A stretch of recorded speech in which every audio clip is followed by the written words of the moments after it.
D. James Kennedy Ministries presents Truths That Transform. Are your children being brainwashed in school? We'll take a look at how the educational system is eroding our society from the ground up on today's Truths That Transform. This is Truths That Transform.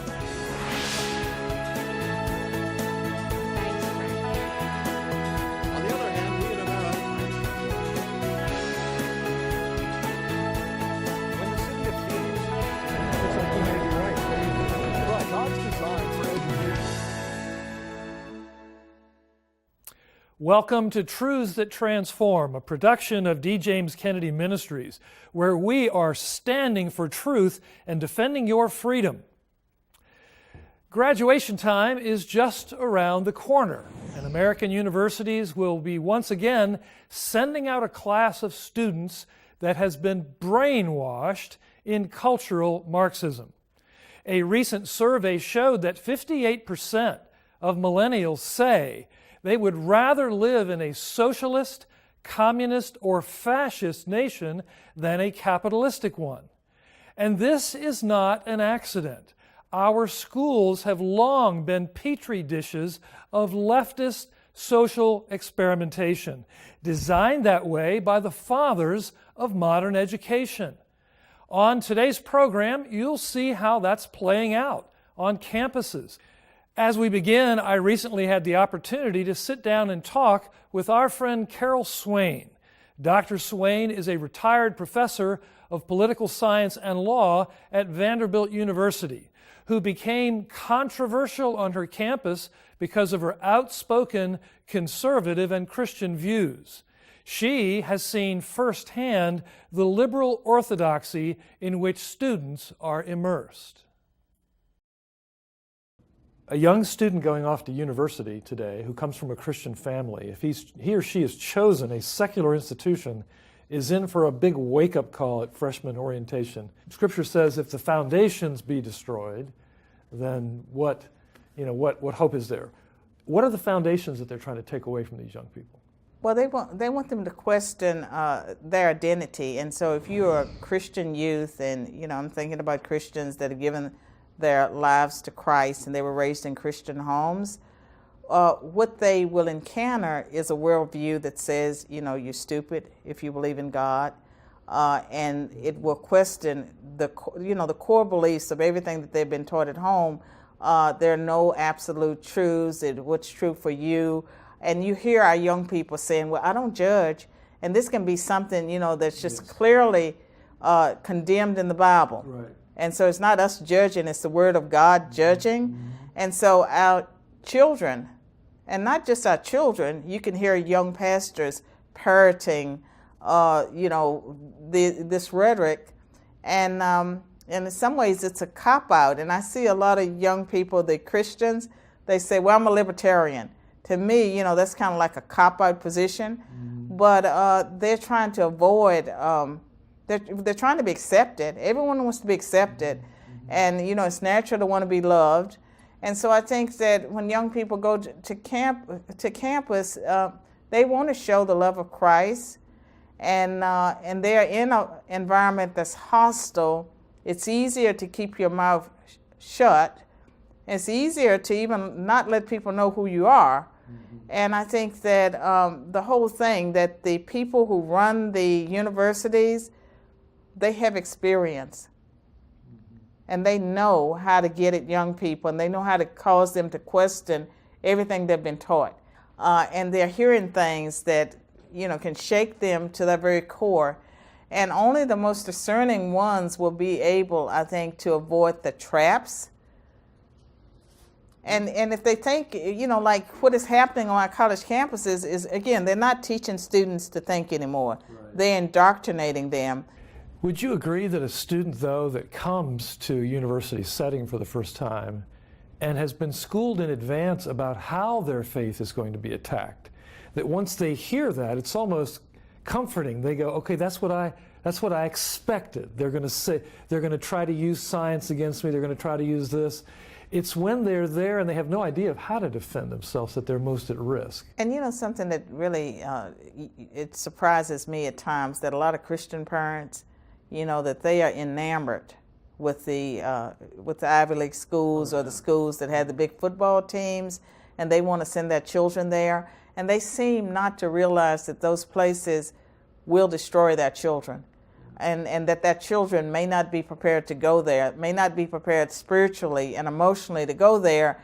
And there's a trade-off between saying that my child is at some big fancy university and the faith of their child. And some of them are spending, you know, how much is a college education? $200,000 or $300,000 over 4 years for something that's going to destroy their children's faith. And they have not invested enough, you know, in those early years to prepare them for what they're going to encounter.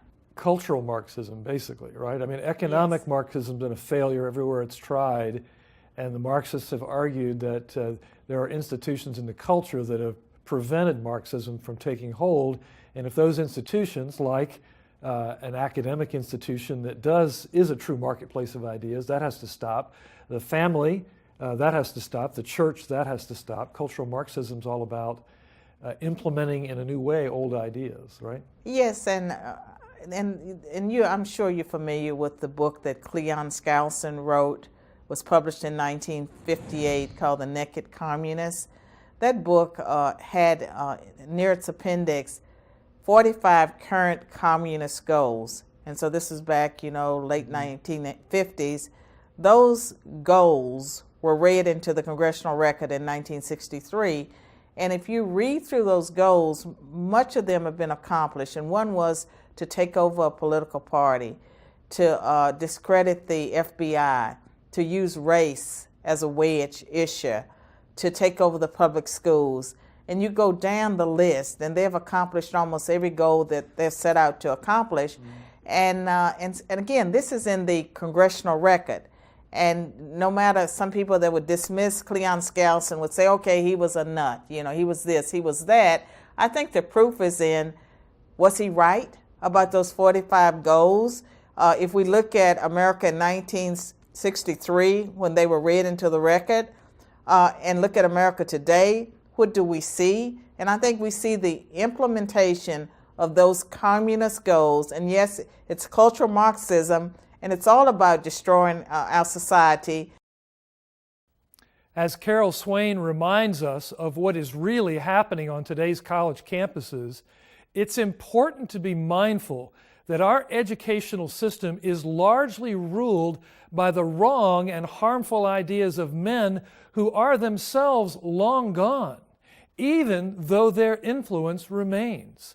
Dr. D. James Kennedy introduces us to a couple of them in this portion of his message, A Godly Education.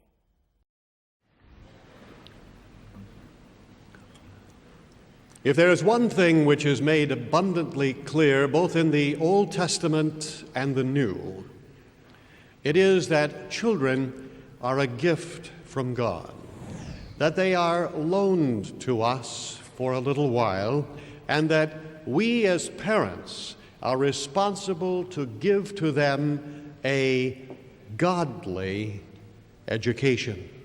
That we are to rear them in the nurture and admonition of the Lord, that line upon line and precept upon precept, His truth is to be taught to them.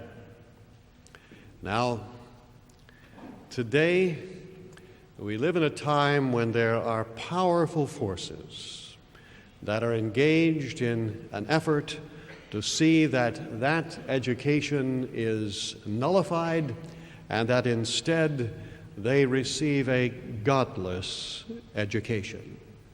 This has, of course, been a cause of great concern to many, and we might ask ourselves, how did it come about that so many of our children today are indeed brainwashed in godless secularism in so-called Christian America? Consider the history of education in this country for a moment. From 1620, when the Pilgrims landed, until 1837, virtually all education in America was private and Christian for 217 years.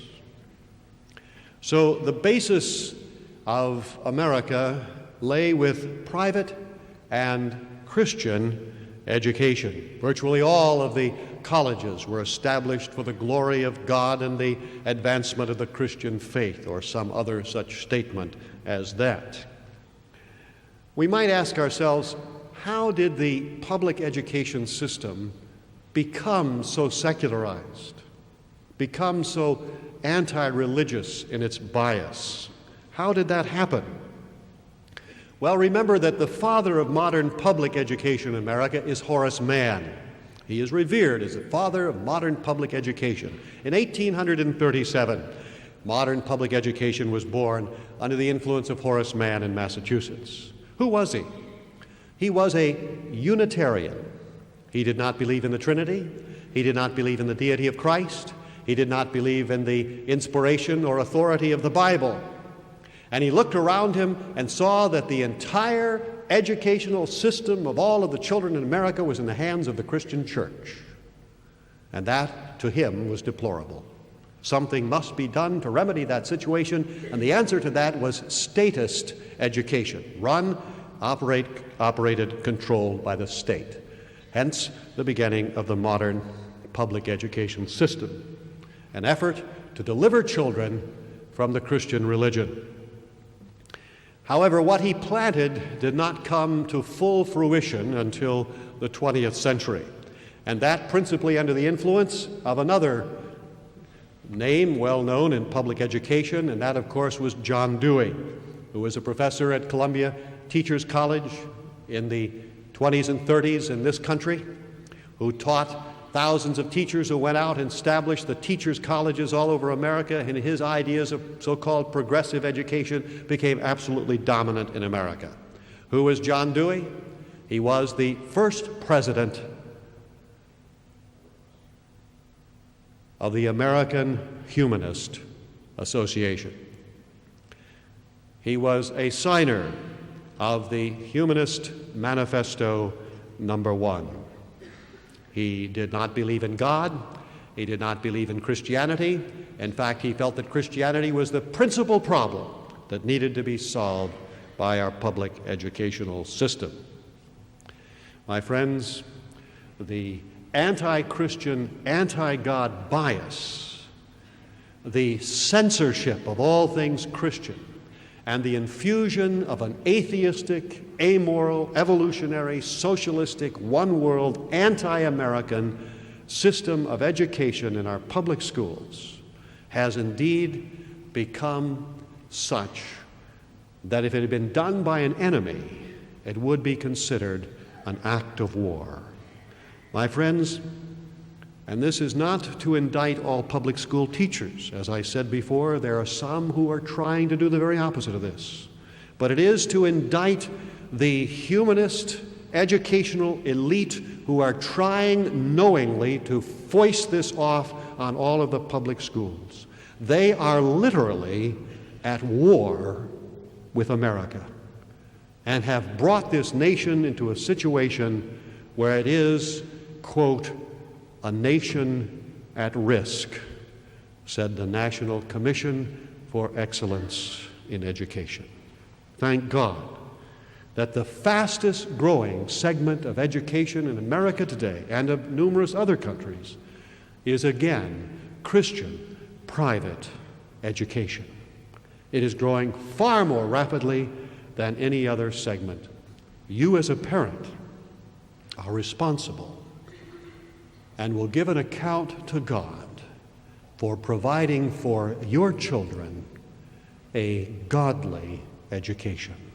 Dear friends, wake up to what's happening to our kids in America before it's too late. Our second president, John Adams, once said, "Our Constitution was made only for a moral and religious people. It is wholly inadequate to the government of any other." That means that part of being a good citizen is knowledge of God and His principles. No wonder our national fabric tears apart as education is secularized in the vision of Horace Mann and John Dewey. But when God is scrubbed from the public square, something else also disappears: freedom. The gunman killed 17 people and wounded 16 at a high school in Parkland, Florida. School shootings have become all too common, and yet in the 1830s, Dr. Benjamin Rush, one of America's founding fathers, warned us that if the Bible should ever be removed as a textbook, then crimes would increase and we'd have to waste lots of money to try and prevent them. One can only wonder what Dr. Rush would say about far too many of today's public schools. It's becoming clear that a long trail of official negligence led to the Valentine's Day school shooting in Parkland, Florida. Thy kingdom come, thy will be done on earth as it is in heaven. Give us this day. Look at when they took prayer out of school. Huh? Ever since then, you didn't hear about the kids killing each other, about them bringing dope and oozes and things to school and shooting the teachers and other students. You didn't hear about that. You see what I'm saying? That's what's wrong. We need more God-fearing. When you take generations of kids through an education system and you teach them there's no God, and you teach Darwinian evolution, naturalism as fact, what's going to happen is the coming generations are going to become more consistent with what they believe, and they're going to do what is right in their own eyes, which just like Judges 21:25. When there was no king, no absolute authority, they did what was right in their own eyes. And you notice the more that that worldview has increased, that secular worldview, it's become very intolerant of the Christian worldview, because there's an incredible clash right there. But it's really a clash at a foundational level between the absolute authority of God's word and it's man who determines truth. Our Constitution prohibits the establishment of religion by the federal government.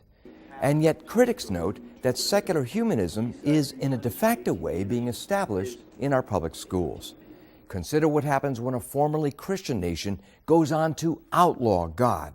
That's what happened for decades under communism in Romania. In modern America today, I see some of the same things that I saw growing up as a child in communist Romania beginning to happen here in the land of the free. Maybe not to the same extent, not yet, but I see that we as a society and a culture are becoming very intolerant of genuine faith in the marketplace and especially in the public schools. I was born in communist Romania during the dictatorship of Nicolae Ceausescu. I was born in a country that I call a land of lies and a prison land, because people were not allowed to speak the truth, and people never had the freedom to travel outside or the freedom to express their opinion about the government or any kind of opinion. As a young kid, I watched my parents being politically correct outside of home, but whispering their real feelings about the government inside of the home. And as a child, I was terrified. I realized that the government will not protect me and not even my parents. The communists required us to go to school on Sunday.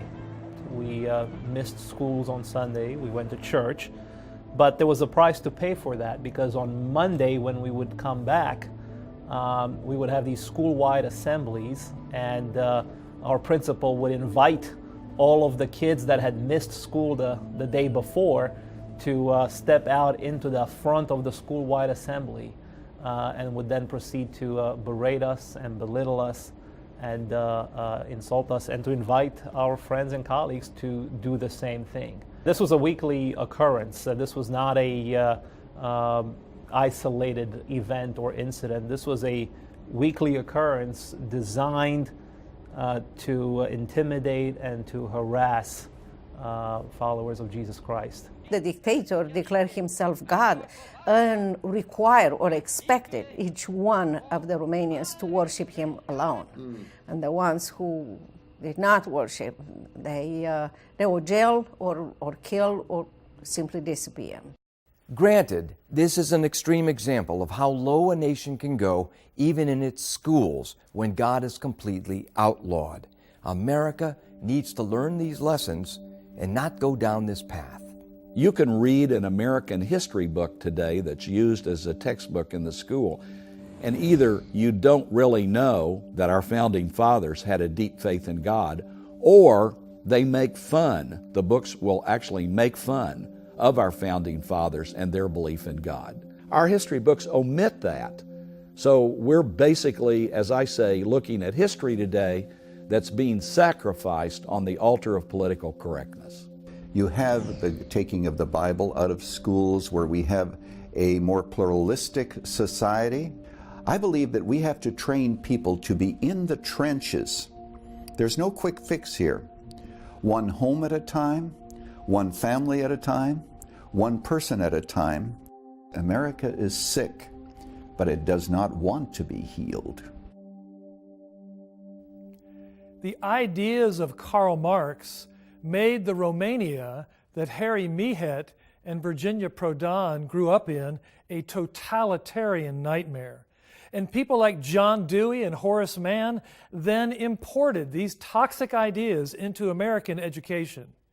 It's essential that we understand how these powerful men still exert influence on us long after their deaths, and for us to be able to counter their lies. We have some excellent resources that will help you do that. And here's my very dear friend, Jennifer Kennedy Cassidy, to tell us more. Hey, Jennifer, welcome. Thank you, Frank. The first is the insightful, powerful book, 7 Men Who Rule the World from the Grave by Dave Breeze. These men each died over a century ago, yet their ideas changed the course of history and still steer us today, often without us even knowing it. 7 Men Who Rule the World from the Grave looks at the unbiblical philosophies of Charles Darwin, Karl Marx, John Dewey, and Sigmund Freud, among others, and shows how they negatively affect you, your children, and grandchildren even today. We would like to send you a copy of 7 Men Who Rule the World from the Grave by Dave Breeze as our thanks for your generous donation to the work of this ministry. Simply write to us at D. James Kennedy Ministries, Box 11154, Fort Lauderdale, Florida 33339, or call toll-free 877-962-7677, or go online to djkm.org. Your donations help us to broadcast programs like this, which proclaim Christ and His Word to a world that is dying for lack of truth. And you're also helping us to train Christians to work in the corridors of power through our D. James Kennedy Center for Christian Leadership initiative, to fight for freedom in court against slanderous groups like the Southern Poverty Law Center, and much more. So please, give a generous donation today. If you can give $50 or more, we'll send you the book, 7 Men Who Rule the World from the Grave, plus the special DVD program, The 3 Lies of Socialism. Our children have been lied to by their teachers and their culture. Nearly half of millennials now say they prefer socialism to capitalism. It's time to set the record straight. This DVD program, The 3 Lies of Socialism, exposes 3 of socialism's biggest lies: that there is no God, that you can have something for nothing, and that socialism works. It shines the light of truth on falsehoods that are being taught through schools, entertainment, and the news media. We'll send you this DVD program, The 3 Lies of Socialism, as well as the brilliant book, 7 Men Who Rule the World from the Grave, as our thanks for your generous donation of $50 or more. Or get just the book for a generous donation. Simply write to us at D. James Kennedy Ministries, Box 11154, Fort Lauderdale, Florida 33339. Or call toll-free 877-962-7677, or go online to djkm.org. College campuses are now places where a politically correct orthodoxy is drilled into students, and where even the very notion that there might be opposing views is now considered hateful and inflammatory. Recently, the polling firm YouGov did a survey of college students showing that 58% wanted their campus to be free of intolerant or offensive ideas. When asked if the First Amendment protects hate speech, 54% of the students either said no or they didn't know. A survey from Gallup showed even worse results, with 64% of college students believing that the First Amendment should not cover so-called hate speech. Conservative speakers like Ben Shapiro and Christina Hoff Sommers have been protested on college campuses as uninformed undergraduates demand that their universities rescind speaking invitations to anyone who does not hew to the liberal line. The ability to discuss and debate ideas is not only important, it's essential to the functioning of a representative republic. Our so-called institutions of higher learning, following up on the work of the public school system, are producing a generation of easily offended, unthinking leftist drones who recoil to their safe places at the first sound of any idea they disagree with. In the words of the president for the Foundation for Individual Rights in Education, they are unlearning liberty. In Missouri, a state representative has introduced a campus free speech bill that, among other things, would establish sanctions for students that interfere with the free speech rights of others and make it illegal for school officials to disinvite speakers simply because of protests or controversy. A similar bill is on the move in Arizona. School administrators will now have to think twice before allowing the shock troops of political correctness to exercise the heckler's veto. Let's hope that all 50 states eventually pass such legislation, though it's sad to think that we even need it, given that these very rights are already secured in the First Amendment. D. James Kennedy Ministries is standing for truth and defending your freedom. I'm Frank Wright. Thanks for joining us for this edition of Truths That Transform. We'll see you next time. Next week on Truths That Transform. A republic is a government by law. If you ask the average person today what kind of government we have, they will tell you we have a democracy. This law is a clear abridgment to the First Amendment rights of these Christ-Bracey clinics, but also other institutions. That's next week. Today's program is available on DVD for your gift to this ministry of any amount. Please call, write, or log on to our website today. This has been a production of D. James Kennedy Ministries.